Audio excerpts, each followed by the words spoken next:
Chapter 11. The Battle.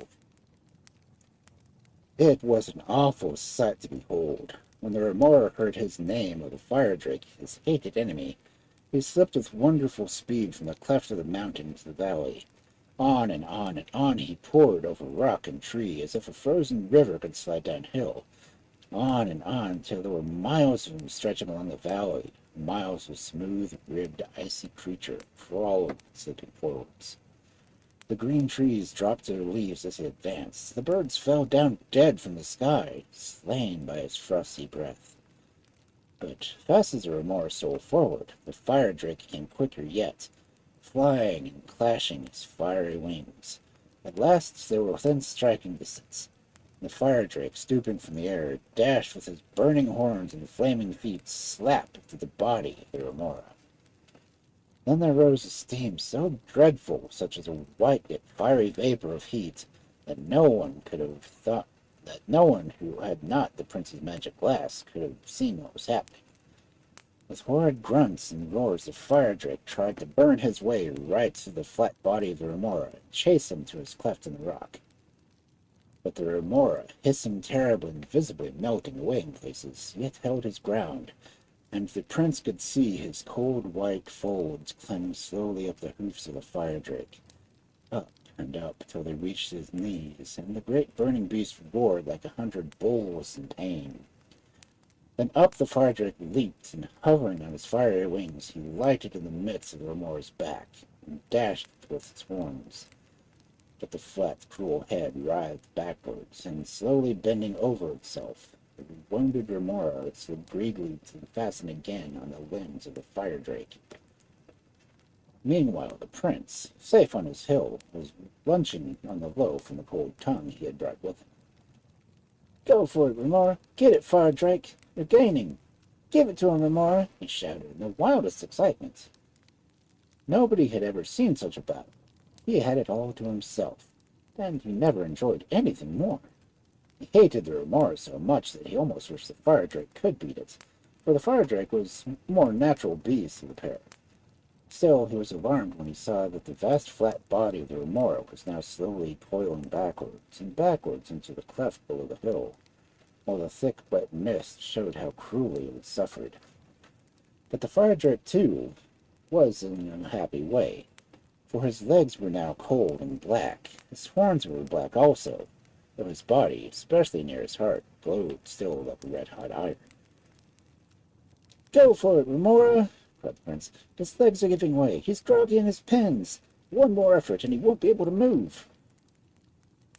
Encouraged by this advice, the white and slippery Remora streamed out of his cavern again, more and more of him uncoiling, as if the mountain were quite full of him.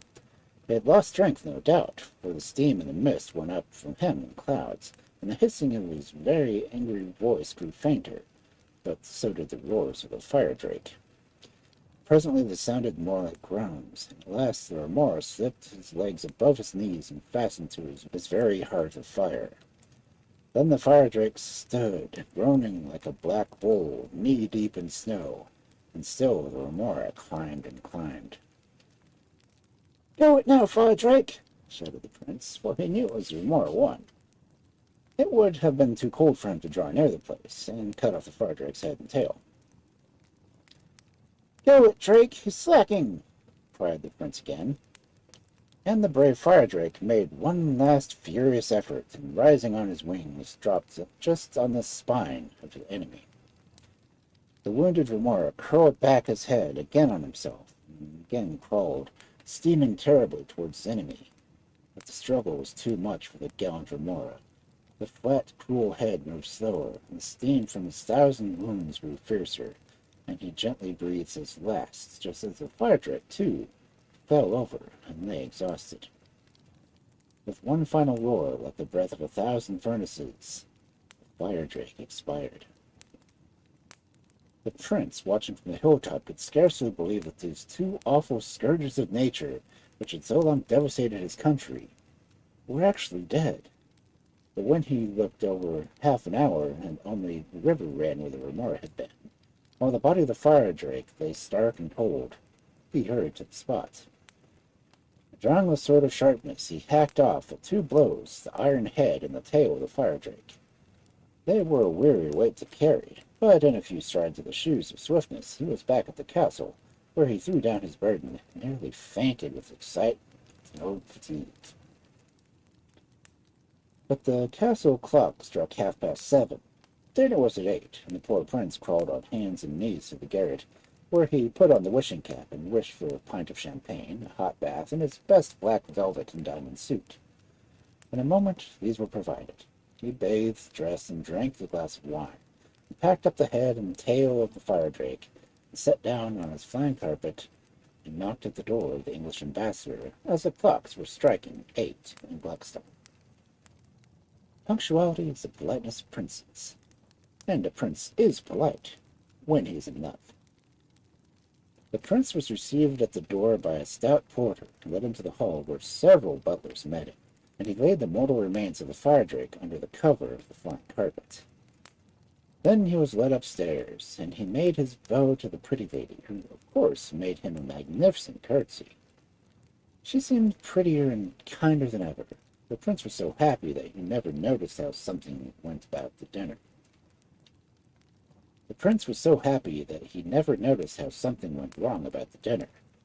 The ambassador looked about, and seemed to miss someone, and spoke in a low voice to one of the servants, who also answered in a low voice, and what he seemed to displease the ambassador. But the prince was so busy in talking to his lady and eating the dinner that he never observed anything unusual. He had never been at such a pleasant dinner.